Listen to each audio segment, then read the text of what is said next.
Hello बच्चों, कैसे हैं सब लोग। आई होप सब लोग अच्छे होंगे। तो स्वागत है आप सबका क्वाड्रिटिक के एक और नए लेक्चर में। इससे पहले हम लोग पढ़ चुके हैं न्यूटन्स मेथड, हम लोग पढ़ चुके हैं क्वाड्रिटिक के रूट्स और कोफिशिएंट्स के बीच में रिलेशनशिप के क्या क्या कैसे कैसे होते हैं। इसके अलावा हमने पढ़ा है कि फॉर्मेशन ऑफ क्वाड्रेटिक इक्वेशन कैसे कैसे हो सकते हैं अगर रूट्स के सम और अभी प्रोडक्ट्स दिया हुआ होता है।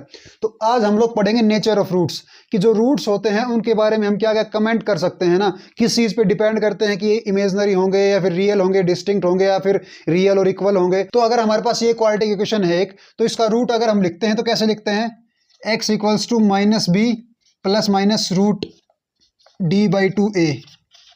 एग्री करते हैं सब लोग। जहां d की वैल्यू क्या है हमारे पास, d को हम डिस्क्रिमिनेंट बोलते हैं, जो होता है बी स्क्वेयर माइनस 4ac होता है। अरे discriminant B square minus 4ac होता है। तो जो भी रूट्स का नेचर आएगा, जो भी रूट्स का नेचर आएगा वो सिर्फ d डिसाइड करेगा। ठीक है, मैं क्या बोल रहा हूं ध्यान सुनिए। रूट्स का नेचर आएगा, नेचर इन द सेंस कि रूट्स इमेजनरी होंगे, रियल या डिस्टिंक्ट होंगे, कह सकते रियल या इक्वल होंगे आपस में, वो सब डिसाइड कौन करेगा, डी। डी ही हमारा मेन कैरेक्टर है नेचर ऑफ रूट्स में। इनफैक्ट पूरे क्वाड्रेटिक इक्वेशन में, पूरे चैप्टर में डी ही है जो बहुत बड़ा और मेजर रोल प्ले करता है रूट्स को लेकर ना। तो इसके हमारे पास तीन केस बनेंगे। तो अगर डी, पहला केस बनेगा डी ग्रेटर देन 0, और दूसरा केस बनेगा डी इक्वल्स टू 0, और तीसरा मोटा मोटा केस बनेगा d लेस देन 0। ठीक है, ये हमारे पास तीन मेजर जो हैं, इनफैक्ट कह सकता हूं ये हमारे पास तीन टोटल केसेस बनेंगे। तो इसमें अगर d भाई ग्रेटर देन 0 है, अगर d ग्रेटर देन 0 है, तो इस क्वांटिटी में अगर d की वैल्यू ग्रेटर देन 0 है तो ये एक रियल क्वांटिटी बनेगी। ठीक है, और रियल क्वांटिटी बनेगी और साथ में हमें दो रूट्स मिलेंगे। दो रूट्स कौन कौन से मिलेंगे, सबसे पहले तो क्या होगा, हमें रियल रूट्स मिलेंगे, रियल और डिस्टिंक्ट दो अलग अलग रूट मिलेंगे। दो अलग अलग कौन से मिलेंगे, पहला होगा minus B plus root D A by two A, और जो दूसरा होगा वो होगा minus B minus root D by two A. अब क्योंकि यहाँ पे डी ग्रेटर देन 0 है तो ये दोनों अलग अलग क्वांटिटीज होंगी, समझ गए। अब अगर इसका एग्जाम्पल देखते हैं तो ठीक है, इसका एग्जांपल मान लो X square minus 4x plus 3। अगर इसके एग्जांपल के तौर पे अगर हम ये इक्वेशन है इसको सिंप्लीफाई करें तो इसकी d की वैल्यू कितनी आएगी, B square minus 4ac by, sorry d की वैल्यू आएगी कितनी, 16 माइनस 12 4। डी की वैल्यू आएगी हमारे पास। अगर डी की वैल्यू 4 है तो रूट्स क्या क्या निकलेंगे भाई, माइनस बी लिखता हूं सीधा मैं, माइनस बी कितना होगा 4 plus minus root D by 2a, क्या क्या आएगा 4 प्लस माइनस 2 बाई 2, तो क्या आएगा, एक 3 बनेगा और एक 1 बनेगा, ये दो रूट्स बनेंगे। अगर हमारे पास d की वैल्यू जो है वो ग्रेटर देन 0 है तो हमारे पास दो डिस्टिंक्ट और रियल रूट्स आएंगे। अरे आया समझ में। अब दूसरा केस हमारा बनता है भाई कि d की वैल्यू अगर 0 हो जाए, तो अगर d की वैल्यू 0 हो गई इसमें तो एक ही रूट बनेगा हमारे पास, वो क्या होगा x equals to minus B by two A. एक ही रूट बनेगा हमारे पास, क्यों, क्योंकि जो वैल्यू, जो चीज़ दो अलग अलग रूट्स बनाती थी, मतलब d प्लस और माइनस, d एक बार d प्लस होता, रूट d एक बार प्लस होता था, एक बार माइनस होता था। तो अगर d की वैल्यू 0 हो गई, हमारा जो क्वांटिटी है वो तो यही बची माइनस बी बाई टू ए। इससे क्या फर्क पड़ेगा, अब रूट के अंदर जो है वो वैल्यू 0 है। तो इसमें हम लिखते हैं कि रूट्स जो हैं वो रियल हैं और इक्वल हैं, इक्वल एंड रियल रूट्स मिलेंगे हमें।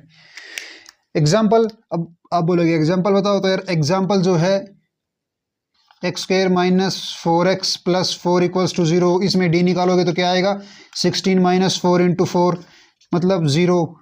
तो अब जो रूट आएगा वो क्या आएगा इसमें, अगर आप बोलोगे रूट कैसे निकालेंगे, माइनस बी बाई टू ए।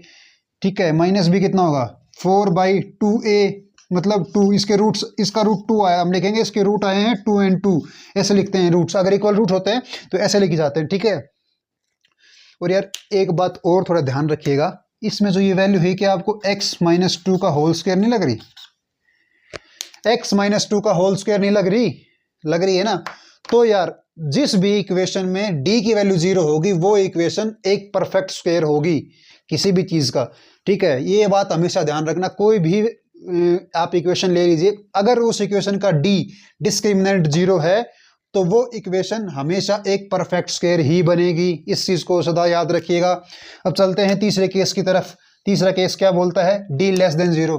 अरे मेरे भाई अगर यहाँ d लेस देन 0 हो गया, d अंडर रूट है, d जो है वो रूट के अंदर है, अगर यहाँ d लेस देन 0 हो गया मतलब रूट के अंदर क्वांटिटी नेगेटिव आ गई तो हमें क्या मिलेंगे, रियल रूट्स तो मिलेंगे ही नहीं, हमें कॉम्प्लेक्स रूट्स मिलेंगे, कॉम्प्लेक्स रूट मिलेंगे, कॉम्प्लेक्स रूट्स, या फिर कह सकते हैं इमेजनरी रूट्स। अब बोलोगे सर क्या है, क्या इमेजनरी होता है, क्या होता है कॉम्प्लेक्स, क्या होते हैं, चलिए सब बताते हैं आपको।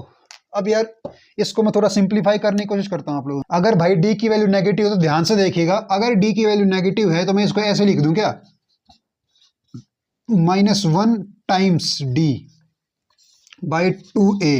अब बोलोगे सर ये क्या कर दिया, क्या मतलब है यार, अगर आपके पास -3 होता है तो उसको क्या हम -1 टाइम्स 3 लिख सकते हैं, अगर हमारे पास -10 होता है तो उसको क्या हम -1 टाइम्स 10 लिख सकते हैं, अगर हमारे पास -x होता है उसको क्या हम -1 टाइम्स x लिख सकते हैं, अरे हाँ या ना, लिख सकते हैं ना। तो माइनस, अगर d नेगेटिव है मेरे पास, मतलब अगर कोई नेगेटिव नंबर है मेरे पास तो उसका पॉजिटिव फॉर्म इंटू -1 लिख सकता हूं मैं, लिख सकते हैं। अब -1 का रूट क्या होगा मेरे भाई, -1 का जो रूट होगा वो आइटा होगा, तो मैं इसको लिखूंगा -b plus minus iota root d by 2a।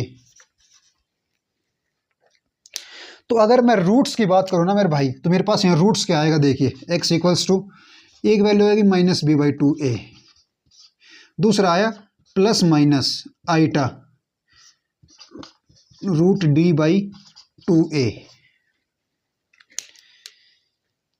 ये हमारे पास दो वैल्यू आई हैं रूट्स की, और ये भाई इमेजनरी या कॉम्प्लेक्स रूट्स हैं। कॉम्प्लेक्स रूट्स क्यों हैं, क्योंकि आइटा फ्रेम में आ रहा है और आइटा एक कॉम्प्लेक्स नंबर है, इसलिए इनको कॉम्प्लेक्स रूट्स बोलते हैं, ठीक है। आया समझ में। अगर आप बोलोगे सर इसका एग्जांपल, अब इसका एग्जांपल आप देख सकते हैं, अगर मैं लिखूं X square plus X plus 1 equals to 0, अगर मैं इक्वेशन लिखता हूं तो इसका d निकालो क्या आएगा यार, बी स्क्वायर -4ac -3d आया, इस d जो है रूट की d की वैल्यू -3 आई, इसकी d की वैल्यू -3 आई। अगर d की वैल्यू -3 है तो अगर हम रूट्स निकालेंगे -b plus minus root d मतलब -√3 बाई 2, इसको अगर मैं खोल के लिखूं तो क्या आएगा, -1 by 2 plus minus iota √3 by 2।